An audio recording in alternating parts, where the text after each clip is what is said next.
My name is Michael Agayed, publisher of the Lead Lag Report. Joining me for the hour is the man that some of you may know as Trader Vic, Vic Sperandeo. Vic, you've been around for a long, long time. Introduce yourself for those who are not familiar with who you are. How'd you get involved in markets?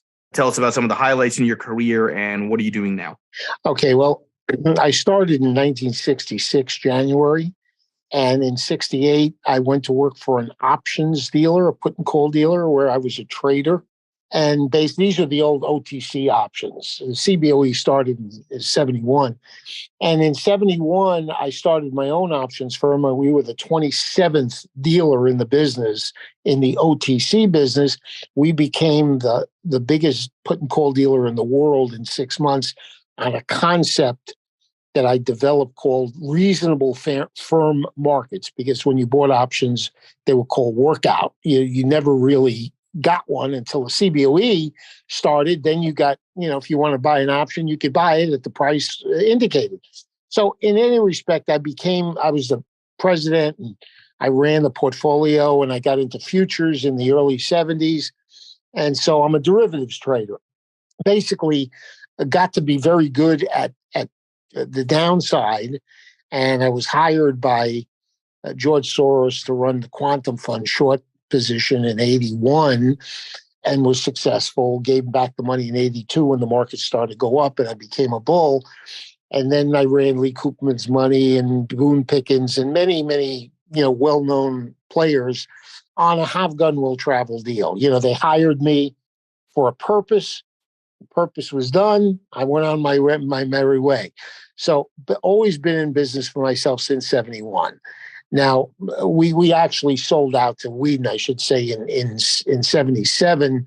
And I was a block trader for a while. That was part of the deal until they went out of business. Nothing to do with the traders. They overspent. But the point is the traders were great.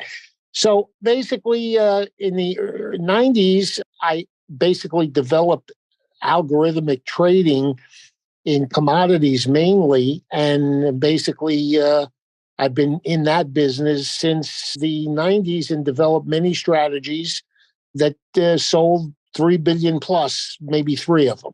But that's basically where I am today. I do this with institutions.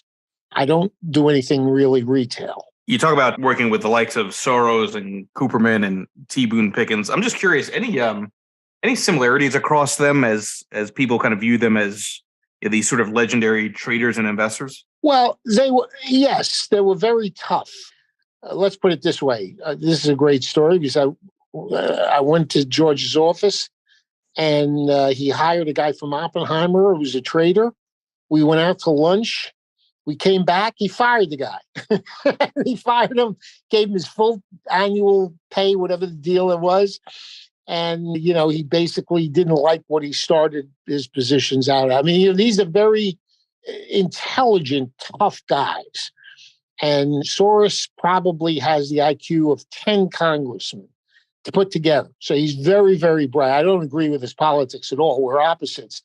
But when I was running the quantum fund short side, I mean, I spoke to him every day for about 8 months, including Sundays. Brilliant guy, unusual politics these days, but he's a super smart guy. So it's interesting you mentioned IQ and you mentioned toughness, and it's interesting, right? Because you wouldn't necessarily, I think, combine the two. Do you find that the real greats are more naturally intelligent or more on the sort of EQ emotional side? Because let's face it, markets are emotional and toughness has to do with beating not just your emotion, but others' emotions. No, these people are not emotional. They're very, very logical, reason-driven, and highly intelligent. Most of the big ones like this that I've expounded on. And there are others, but toughness in this case meant if you did something stupid or wrong, there was no mercy, no forgiveness. They would fire you on the spot. So that's what I mean by tough. You had to be disciplined, and whatever your deal was, you had to live by that deal. My deal with Soros, for example, was I had to be 100% short my position at all times or flat, but I couldn't have partial a position. And you imagine the quantum fund, this is in the early 80s, was pretty big. And basically, if I lost 5%, now Dow was in the 800s then, I was terminated. So no, now I made money. I was lucky in those days, but the point is, they live by very strict regimentation, like, an army general, so to speak. But yeah, I mean, you and I both know, being in the industry, obviously you a lot longer than me, that the real challenge is the anxiety that comes from that which you cannot control, right? So sure, you've got to be able to stick within your mandate, but and you have a process, but you really can't control the result, but you're judged on that result. Yes, and like I say, if he tells you you lose 5%, you're fired, he meant it. If it was 5.5, there was no mercy. So, as I said, I was lucky. So I did win, and he gave me a check now the other deal was when I turned bullish, because I was running the bear side. He had 12 bulls, because he became a fund of funds in late 80s, 81, because he was down 33% that year. So instead of giving back the money, he basically took the management fee and paid guys like me the incentive fee if we made money. We didn't get any cash management fee. So the point was that these were very regimented guys, and I made them money. And I asked him for some long allocation. I said, George, give me anything. He wouldn't do it because he didn't need me for the long side. You see what I mean? So this is really nuts and bolts, 2 and 2. He doesn't like you or dislike you. It's just business. Now, I think we can also argue that back then it was perhaps easier to identify asymmetric opportunities. Markets were probably, you can argue, less efficient, using sort of the traditional finance terms. I'm curious, do you think that if you were to do a thought experiment, if Soros were to start his career all over again today, would he be in the same place 20, 30, 40 years from now as he is now when he started before? Or have market dynamics changed so much that it's harder for the legends to become legends again? No, I believe he would do the same thing. Basically, he was a currency trader, and he understood the economics of countries and how they work with currencies. So that was his main forte. And just as a quick synopsis, when I was working with, like I say, he spoke to me every day, and I was his hedge in the quantum fund. And the quantum fund charges 1 in 15. He took the 1, he gave the 15 to the profits of the people he dished the money out to. The point is that in speaking to him one day, he now in those days the futures didn't exist, so I had stocks I could short. So we agreed on a portfolio. These were the typical high-tech stocks at the time, and what happened was that I was very impressed because he's a fundamental, like I say, currency trader, but on the technical side, when the markets would rally and run into a down-sloping, underline that for your audience, moving at 200-day moving average, he would know that was the place to enter shorts. See, so he'd go short into moving averages when the prices even broached those, as long as the moving average was down. Now, there was a study done by Indicator Digest. I'm a historian here. And that was proven by the Indicator Digest CEO, and I forget the name now. But you don't short above a moving average if it's sloping downward. Now, George knew that. He was a technician as well. But that's not his history. And it would surprise me. So that's what I mean, that he was very smart in all respects. Just a quick story. Now, that's obviously a very sort of, let's call it basic rule. That's something actually my father had taught others when he was with Bob Farrell on his team in the mid 80s. And, is it fair to say that risk management is actually just as simple as that, or does it need more complex thinking? Especially, again, given that now you've got all these algos, now you've got all these different players. It's just knowing. See, somebody wrote a book, and basically, if you buy above the moving average, but they never designated if it's flat or it's just sloping downwards or sloping upwards. So few people know this. And by the way, I listen to podcasts all the time, and most pros, let's call them pros, I wouldn't put them in your category because they're basically podcasters and they don't know that. I mean, they'll say if it goes above the moving average, it's bullish, because they read some book, but it didn't designate that if it's trending downwards, it's not a buy, it's a short in a bear market. My point is that there are all kinds of rules. To get back to your question, Soros knew a great deal more about the nature of the markets than he was given credit for because he knew these subtleties. So you've written a number of books. We're going to touch on them. But one of the things I said quite often, maybe like 2 years ago, was that as I was seeing on social media, all these memes and things that people were saying about investing, I said multiple times that the level of uneducated speculation is astounding. And I said that all throughout 2021, coming out of the COVID crash. And you've got a book, Principles of Professional Speculation. Yes. So I want to relate the two concepts together. What makes for a professional speculator versus an amateur, uneducated speculator? And why is it important to distinguish between the two? Well, a professional takes, now again, in the markets I grew up in, which was 60s, let's call it 66 to 74, the Dow was down 5 years, up 4 years. So if you weren't proficient on the downside at that period, and that's how you learn, but you're out of business.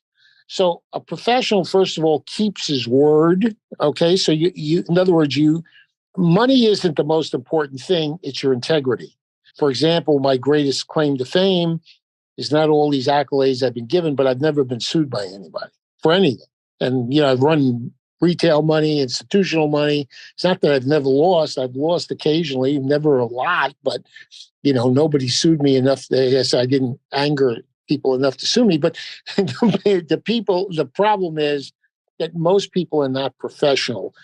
They do things that in the long run, they'll lose a lot of money, like averaging down in Bitcoin. There are people that do that strategy. It's worked recently, but, it could put you out of business. And professionals, by definition, their main goal is not to make money, but it's to stay solvent. I mean, Jimmy Rogers and I, whenever we see each other, which is not often these days, our favorite byline is, "Are you still solvent?" So, I mean, he was a pro too, of course, work with Soros. But the bottom line is you take your losses, you know what you're going to do. You don't really blow up things, and you try to make money all the time. Now, it should be stressed, just because very few people talk about it. Soros's strength, and few people would know this, but people that work for him would know, he basically was a size position trader. So when he believed in something, he traded size, huge. But he was quick to take a loss. I mean, he didn't hang around if he wasn't right, and he had his rules. But he made his money not by being right, by being right occasionally with big size. That's a different dimension. Most of these people you hear today, they take a 2%, 1% position, they scale in, or they buy a little bit of this or a little bit of that. See, that's just playing a game. I mean, you're not really out to being a professional when you do that. You're just keeping the money because you're not losing a lot for the customer, but you're never going to make a lot. So, it's the old line traders that I grew up with and knew, and they had methods of making huge amounts of money at the time, or losing big amounts of money when they were wrong. But the point is, they sized the things they believed in a great deal. I mean, I'm just going to put this out there. In December, I created one of the strategies that I do. They're very low vol. They basically are, the margin on them is 3%. I mean, these are futures positions, but they're very robust and low vol. Well, I did 10 times leverage, and we kept it that way until June. And then in June, the Fed switched to doing 75 beeps rate increases. and I took it off. So, I mean, I did lose some money in that trade, to be honest. But the point is, you're doing things to make a lot of money, but you're quick to get out of that position. And actually, this thing made money until June, and then it started to lose a little. Of course, a little is multiplied by 10. So you had to be quick or you're going to be, bankrupt. So in any respect, I think I answered the question. You touched on, let's talk about this conviction point, because I still think, you need to have risk management within conviction, which is not easy to find the right balance on. You kind of alluded to the idea that if it's not working with conviction, you got to get out of it, pretty quickly. But you and I both know that's easier said than done, right? I mean, things gap and sometimes you can't get out and it can be a losing high conviction trade. How do you think about risk management while having high conviction? I mean, presumably you're not necessarily going all in with leverage. There's got to be some ceiling there. Well, you trade by strict rules is the point. So if you buy something at 50 and let's say a stock, and you put on one of these high leverage trades, if it trades 48.5, you're out. And if you start to fight that and, change your mind, that's where you're not a professional. That's what I meant by professional. You stay within your rules. And, I didn't mean to confuse people with making high amounts of money. I'm just giving you, George made his money not by consistency, but by being right occasionally, but big when he traded big when he was right. I mean, in a big way. Otherwise, he canceled a position. And I do the same thing. People aren't really hardwired to think like that, right? I mean, I'm sure you've seen a lot of the same behavioral finance psychology studies, right? The brain is more hardwired for the illusion of consistency than the fat pitch for the home run, right? And we most human beings would prefer hitting the doubles and the singles rather than getting the home run. Do you think that's sort of why the greats into being great? In other words, it's that they're focused on the magnitude of being right rather than just the frequency of being right? Well, I think let's call it winning and losing rather than being right, because a great trader, I mean, I'd made triple digits if I made money on 44% of my trades. So, that's more like letting your profits run and cutting the losses short kind of thing, because you're not even making 50% winners. The point is that when you're trading here, you're trying to have a set of rules and a playbook by which you live.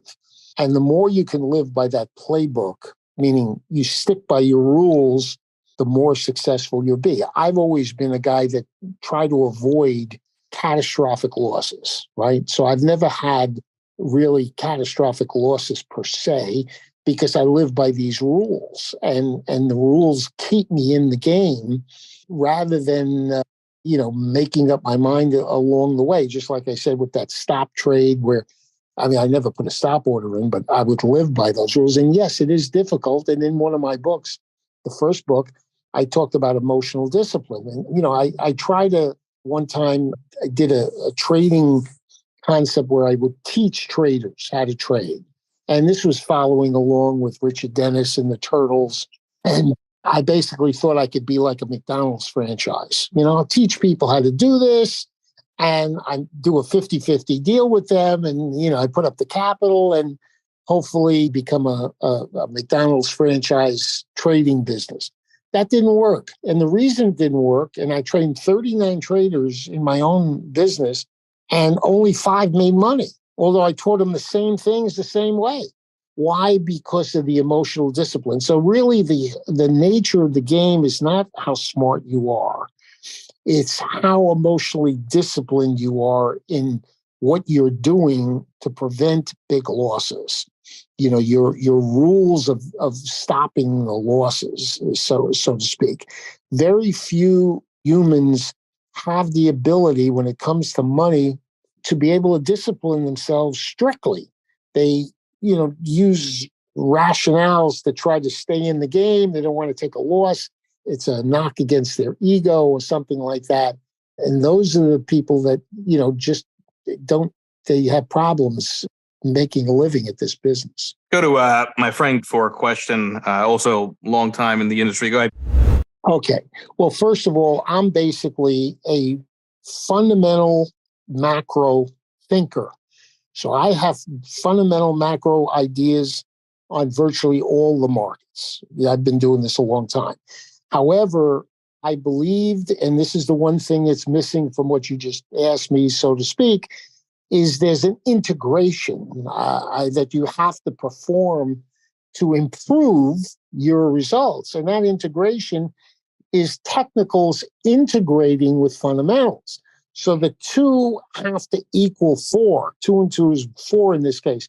So if I were advising you on how you can improve, because technicals help prevent losses, I don't say that they're perfect, but they help prevent losses, but they really especially work when you integrate them with fundamentals. So what I would do is find a very good technician and get his advice on if you're taking a fundamental trade. And of course, I abide by that. Mario Lubelli is very successful. He's a fundamental player, but the timing of getting in and getting out is critical. Now, in the last 14 years or so, before last year, people really had an easy go of it on the upside. You just had to be a bull, and basically the Fed bailed you out. But the point is, those markets are probably gone. I say they're probably not going to reoccur the way they did from '09 to 21.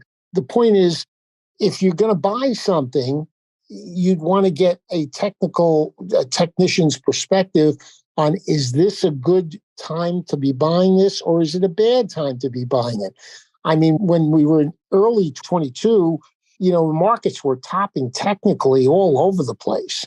So if somebody like this girl, Kathy Woods, and she's a smart girl, she's a very analytical fundamentalist, but gee, she needed a technician because she was buying things that were in bear markets and going down, and a technician would have helped her immensely if she would abide by altering her procedures a little bit. And, although I think she's a bright woman, I mean, Jesus is a portfolio manager. She just didn't win the battle at all. So I would only say try to integrate. And if you don't have to become a technician, you could hire people. There are a lot of them around, and some of them are better than others, obviously. The key is to find one that will help you enter trades and stay in those trades and then get you out. Technically, so to speak, you may decide fundamentally you don't want to get out, but that's the only way to improve it, is to add those two together. Sure, absolutely. I can give you an example. And the key here is the rules. I'm not a big pattern guy, although I listen to them. I just don't go looking for them. If everything else fits, I'll observe the pattern and, basically it'll help me make a decision. But it's not the key. The key is, did you read any of my books? Okay. Well, one of the concepts that I observed and I wrote in the first book, also in the second, is this concept called a 2B. The number 2B like boy. And basically that, by the way, if you Google that, I mean, many people use that. I get letters all the time.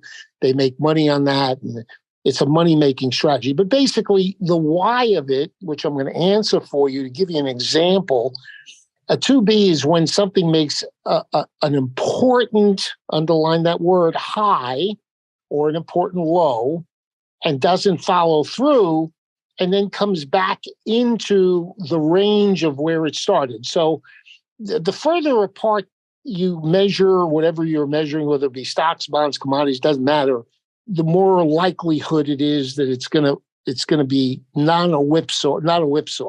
Now, why does it work? It works because when you're a futures trader, as I am, or a stock trader, you basically, most people see these highs on charts or lows, and I'm gonna get one up here, which I'll so to speak, find one here as I'm talking to you. So what you've got millions of eyes watching these charts around the world, and they notice the obvious, the highs and the lows, because they stick out. The point is the pros And, I used to own a lot of seats, so I had traders on the floor for me. And what they would do is they would know these highs and lows, and they can be shorter term, but the longer term, the more valid they are.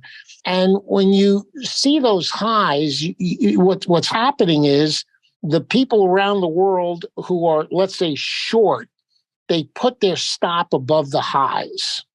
So the professionals know this, so they run those stops. So what happens is you'll see often that this concept that I call 2B, they'll go above the high and then fail. Now, what they're doing is taking out all those stops. So they're buying it up to hit the stop.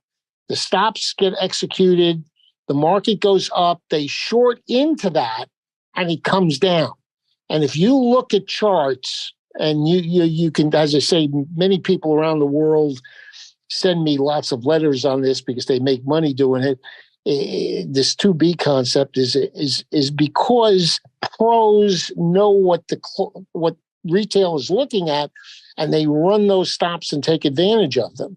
And you'll find that the 2Bs can be major highs in the scope of things, because everybody who's in the know does this, who are professional trader types. I'll try to find the stock I can give you an example of. Probably, maybe it would work. It works on many. If you look through this, you'll see many of them if you look at charts. But the why is that you're taking advantage of what the public is doing by using technicals. See, that you're taking advantage of what they're doing that you know. So that's how that kind of works. That's just one example. And by the way, everybody that's here, feel free to check out Trader Vic's books on Amazon. Certainly among the best out there. Let's go to a question. Go ahead.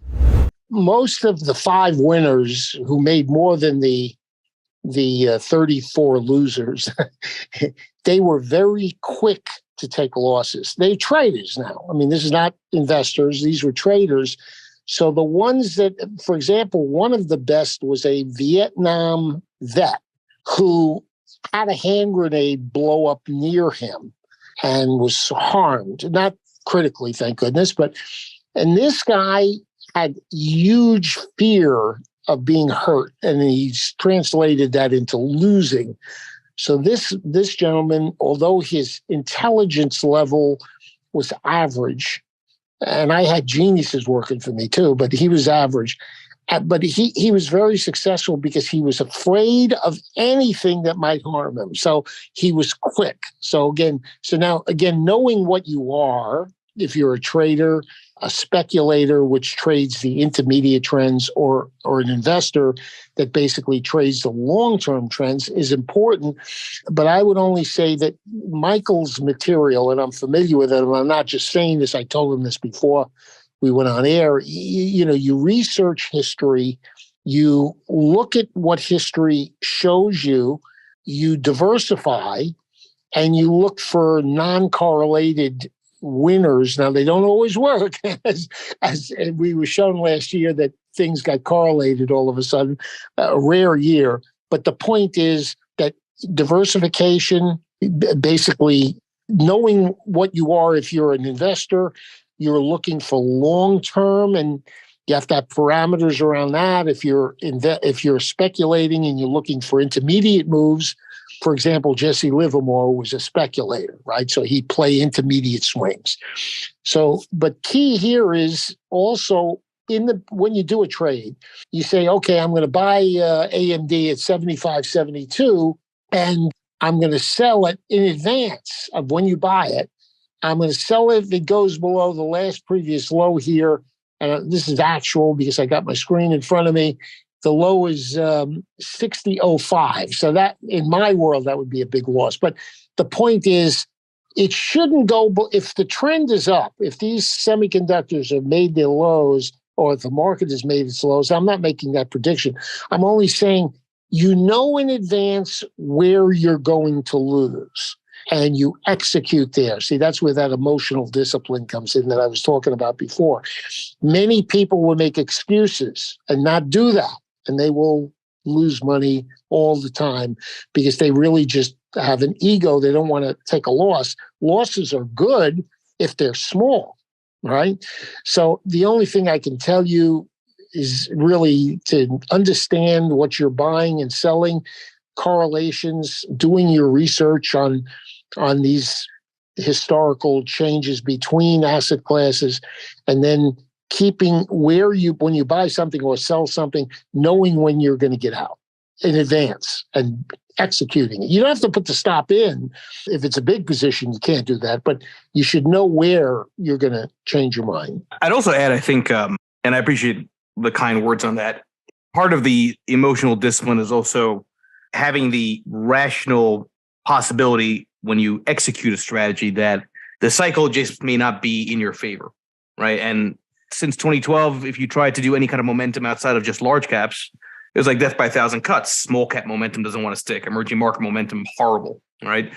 That doesn't necessarily sort of invalidate your research or the approach, because every approach has a time when it works and a time when it doesn't. Right. Correct. Right. So I always like to stress that, because it's, the cycle is always what determines success more than anything else. So let me mention something, Michael, that I wanted to tell you personally, knowing the situation you have, knowing a little bit about what you do. And I am a huge critic of government in general, but the Fed in this case. So let me give you some statistics that you could relate to, I'm sure, because last year had nothing to do with markets. They had to do with Fed policy. And I'm going to prove that to you. I'm going to tell you why I say that. But the bottom line is that if you go back 96 years, back to 1926, which is Ibbotson, if you use Ibbotson Research, their historical objective research firm, they give you the returns on asset classes. I think you know them, right? You know them, don't you, Michael? You know Ibbotson? Yeah, 100%. Yeah, sorry, I was on. Okay. Yep. Okay. Well, if you looked at one of my concepts has a big exposure, the 5-year notes. I use futures, but same thing. And if you ask yourself, what was the worst year that the 5-year notes, now this is 96 years, last year added, it's 97 years, but take the 96 years before last year, what was the worst loss on T-notes in this period in history? This encompasses world wars, minor wars, I don't know what Vietnam would be called, but all kinds of the 87 crash, you name it, the inflation of the 70s. I mean, all kinds of issues. The worst loss on T-notes was 5.12%. 5.12%. So I have a strategy where 45% of my position is in these T-notes because they're stable. This is a stable built concept. Now, last year wasn't an unusual year on any fundamental thing you could point your finger at, except inflation was high, but nowhere near historical highs.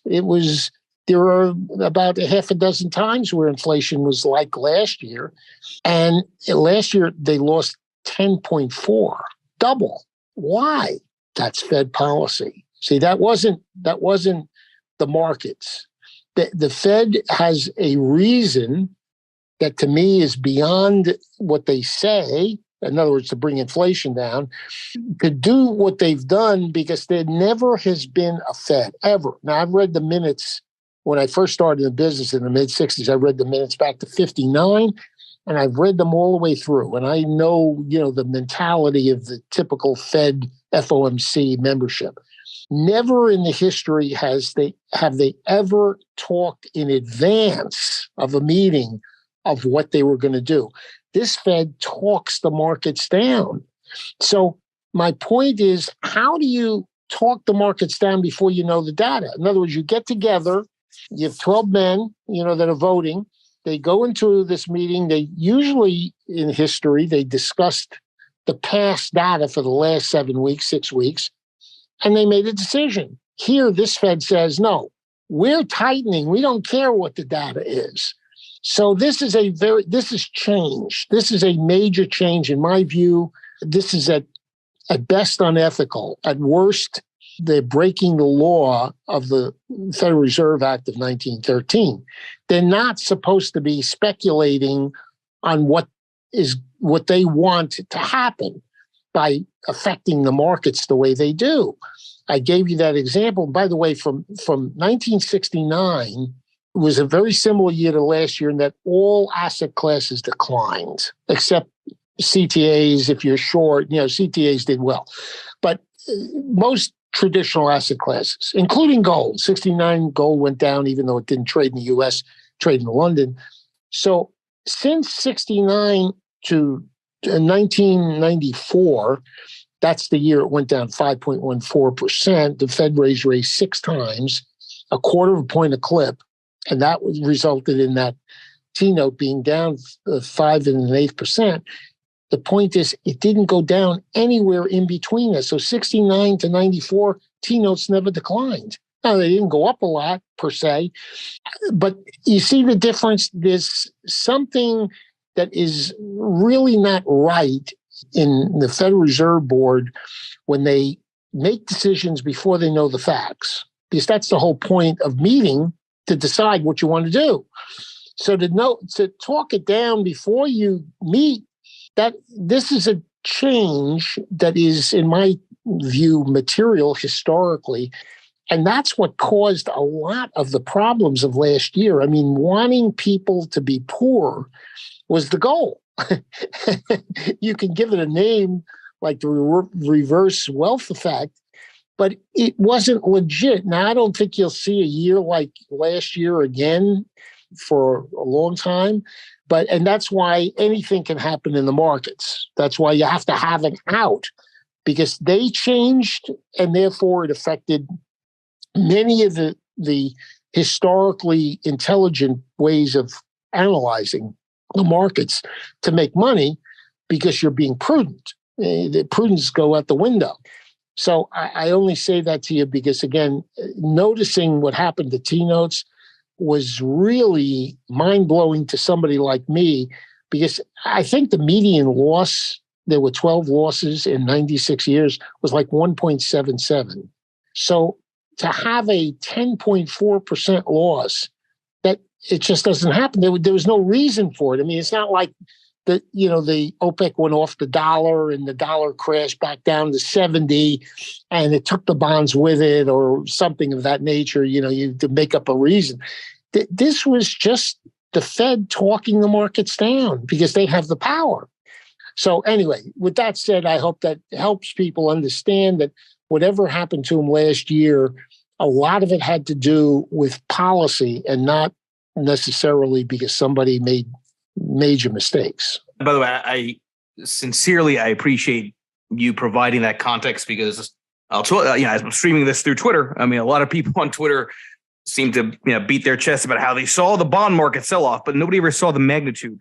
It's always about the sequence and path, and then the magnitude within the two endpoints. And look, you and I both know as people that test strategies, in any data set, you're going to have anomalies. You're going to have outliers. That doesn't mean that you have to necessarily crucify all of the prior backtesting because of one single data point. It's just that, unfortunately, even going back to what you were saying, if you're down 5%, they fire you. I mean, I'm sure we can agree on this. Short-termism now has never been as short as it's ever in history.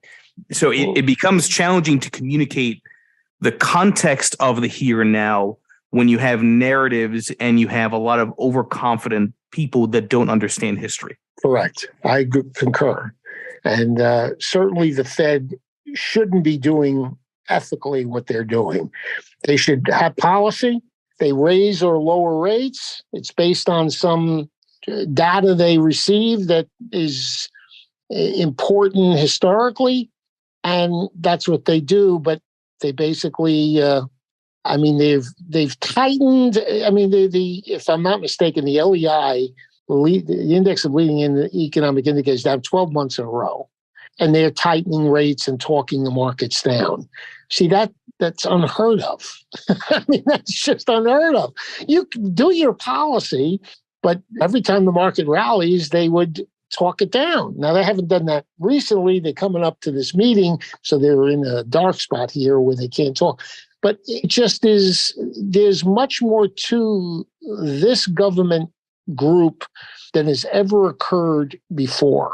So I'm just saying that you have to put that into the mix, that, what's happened is not necessarily you being stupid. I don't talk about you now, Mike. I'm talking about people in general. But anyway, so all right. Well, that's my. No, I appreciate that. That's let's go back to sort of just about your own history, and because again you mentioned toughness.